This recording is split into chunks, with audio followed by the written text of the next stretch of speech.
Oi, you know what time it is? You're tuned in listening to Dry That Aussie Metal Guy. Make sure to hit that like and subscribe button so you don't miss any of his content when it drops. And remember, stay brutal, you mad dogs. Roof! G'day. We've got French novelists. They've been a force in the progressive metalcore scene, known for their intricate compositions and emotional depth. In 2023, the band definitely faced a pivotal moment with the departure of their former vocalist, Tobi. However, with the addition of yourself, Camille, they've definitely breathed new life into the band and marking a new chapter in their journey with the release of your latest EP, Okapi. You've been fairly busy doing that and also working on a full-length album, I have seen as well, because I have been following Yeah. the band for quite a while on Facebook as well. You've definitely showcased your evolved sound and renewed energy. You're also preparing for your upcoming Australian tour. You have a couple of headline shows as well, which is at Tuesday, 5th of November, Vinnie's Dive Bar in Gold Coast, 6th of November, Stay Gold. And you've also at the Monolith Festival with Coheed and Cambria, Periphery, Leprous, Intervals and Silver Fang, which absolutely going to be amazing. You must be very excited about the last couple of years and what is to come for you, eh? Yes, I am totally excited. Like for me, it's the first time going to Australia, and I can't wait to play all these shows. It's gonna be amazing. Yeah, I'm so happy. Yeah, well, it's been quite a roller coaster ride for you, I suppose, since you kind of joined in 2023. Can you tell me a little bit about kind of joining the band and kind of how that came about and kind of what the experience has been like for you so far? Yeah. So yeah, I joined the band 1 year ago.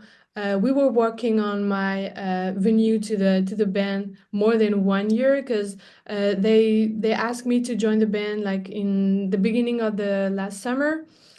So we work all summer for writing new song and doing music videos for announcing me. Then I joined the band. We did a lot of shows touring the Europe, then the US, and I was it was fun to see people asking us when is the new record coming, and I was like, we are always on tour. We cannot ride on tour and also tour.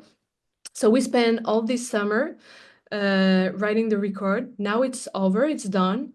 We have the record, and we are going to release new singles like in December, January, and the final record will be out in around April. And yeah, it's so my experience is a lot of work, not not resting at all. But yeah, it's still good experience, and I travel the world, and it's amazing. Yeah, well, how that transition process seems to have been really good for you playing all these shows, and the fan response has been absolutely unreal. Tell me about some of the influences that you kind of bring to the band and kind of what inspires you. I think like my biggest inspiration were like female fronts in metal or in hardcore or even in pop. Like as I always said, the for me the biggest inspiration is Paramore. Like when I was 15, I just listened to her music, and I was like, okay, so a woman can be powerful and can go on stage and sing. Then I went to a lot of hardcore shows, and there were like female front singer. Then I saw also Spirit Box and Ginger, and like I was okay. These women are powerful, and I want to be part of this, and I want to go on stage and scream and sing. So I think I brought a positive energy, and also a little bit of pop vibe also because I like pop, and I also try to bring like hardcore vibe, but the boys don't like it. They're more metal, you know. No, yeah, you have an amazing vocal range, and it must have been really exciting for the guys and the rest of the band to kind of have you come on board. And I love that they've gone with you because your vocal range is amazing, as I've just mentioned a couple of times. But the addition of your vocals and the different dynamic to the band, instead of trying to find someone to replace Tobi, they brought you in, and I feel like for them, the songwriting process would have opened up a lot more and added a whole new different dynamic for the band, especially with this Okapi kind of being the first taste of it all. Tell us about the songwriting process for that EP and then bringing that out. Yeah, so exactly. The I think the creativity is more is bigger than before, maybe because we are exploring things that they never done before, of course.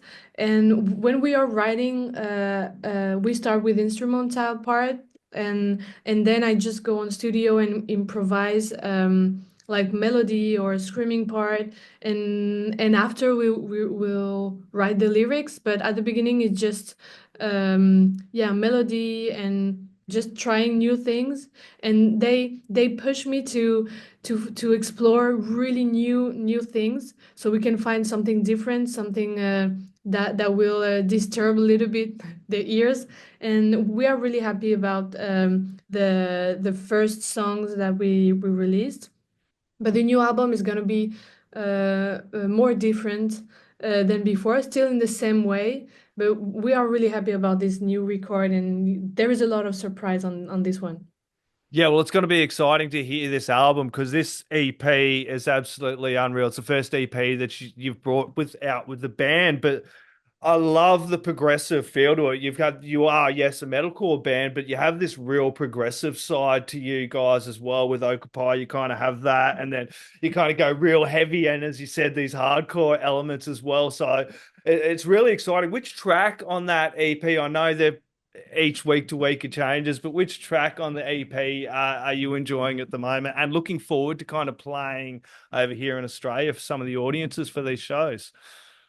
Okay, I think Prisoner, for me, it's really because it was the second song that we released, and I really like the fact that it's heavier than the first one. The first one, Turn It Up, is really catchy and with pop influences, but Prisoner is really harder. And on live, we're having a lot of fun playing this song, and I can't wait to play it in Australia. And I hope people will say the ratata with me.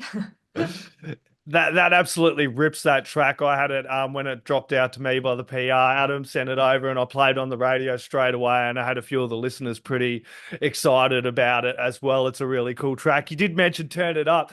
Keyboard Warriors Social Club. Is that a little ode to some of those people that Exactly. have too many opinions on the internet? Yeah, it's like a little kiss for these people. I know they definitely do. And you guys have played a lot over Europe and over there and that. But how do you prepare for like a big tour? This is your first headline kind of tour over here in Australia. You know, how do you prepare for something like that as well? Yeah, well, for the gear we brought new racks, and we're gonna go minimalist for this tour. And yeah, we are rehearsing like our in our home. Each member of the band is rehearsing alone. And this Sunday we are gathering and rehearsing all day, and also checking all the gear and everything. And yeah, we'll see. I really hope people will be as happy as we are to play in Australia for the first time. So we'll see. They definitely will be. It's going to be an amazing performance. You're not only playing at the Monolith Festival, but you have these headline shows. So can you tell me a little bit about how you kind of what you're going to do differently? Because you can't do the same thing at a festival. You've got a certain slot, but with the headline, you've got a little bit more wriggle Yeah, room. So it's really worth people coming to see you at both if they can, I suppose. exactly. It's gonna be different when we'll headline. The set will be longer, of course, so we'll play more songs, more maybe instrumental part also. And for the festival, we just choose the best song that we like to play on live. As we have a short time, yeah, we chose the best song for us. Yeah, so it wouldn't have been too hard a decision, I suppose, when they come to you and they're like, "Hey, would you like to go and play with Coheed and Canberra? You're over in Australia." It would have been like, "Yeah." How'd that come Yeah, about? yeah. You know what? Like the guitarist is really fan of Periphery, and Oh yeah. when we had the announce, he was like, "Oh my God, this is the dream! Like we're gonna play with all this band that we really love." And yeah, it's just we feel so lucky. You know what? We're just gonna enjoy every second of this festival and of this headlining tour. It's gonna be awesome. Do you just get a little bit of downtime while you're over here in Australia? And is there anything you kind of really you have to go do besides the iconic grabbing a koala and getting a photo there? Oh, yeah, exactly. What we wanted to see kangaroos. We are so excited to see all the spiders also. No, just kidding. Yeah, we definitely have time to visit the cities. We want to see the opera in Sydney. We wanna eat in good restaurant and just enjoy the city. Like for all of us, it's the first time in Australia, and yeah, we really want to discover the country.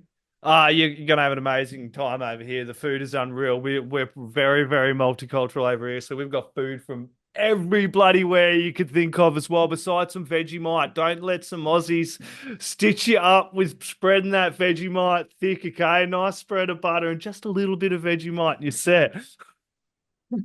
I don't know what is veggie. What is? Oh, that's the terrible thing we spread on toast. We try and stitch up all the people that come from overseas. So be aware there will be an Aussie that Wait, tries that on you, okay? wait, wait. Awesome. You've played, as I mentioned, a lot of shows, and we're talking about playing live. Do you have any memorable moments that have really stood out for you so far with playing with Novelists? Oh, yeah, I have. Uh, you know what? Actually, the last good memory that I have is in Poland, in Warsaw. We played a like not a small venue, but smaller than the rest of the venues we played during this tour in September with North Lane. And the crowd was so hyped, and they were like screaming, moving, and like it was the first time for me that when I pointed the mic, I saw all the people scream like they turn it up, and it gave me chills. I was like, oh my God. I took off my in-ear system just to listen and enjoy it. And yeah, I was really happy about that. Actually, I really love the shows when there is a lot of energy sharing between the crowd and us. For me, this is the best, and this is why I'm doing music, just to share emotion with the crowd. And to have that connection with the crowd. How good's North Lane as well? Sorry, can you say? How good is North Lane as well?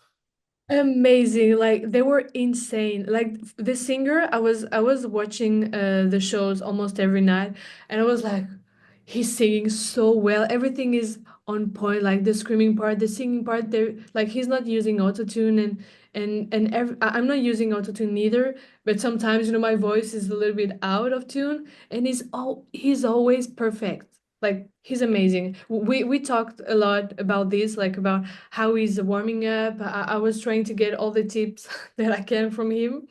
And yeah, they are so good. Yeah, Really. absolutely unreal. As Novelists are, they are going to be playing all over Australia as well with the Monolith Festival, as well as their headline shows, which I announced. So everybody go out and check out Novelists, grab their latest EP, which is an absolute ripper. They will be dropping their new album in the future. So get along and support them while they are on this tour. Camille, do you have any last words, shout outs, thank yous, or anything else you'd like to add in there, my friend? Thank you. Thank you so much. And I can't wait to see you Australian people. Absolute bloody pleasure. Thank you so very much. Awesome. Oi, you're tuned in to Jai That Aussie Metal Guy, so make sure to hit that like and subscribe button so you don't miss any of his sick content. And remember, stay brutal, you legend.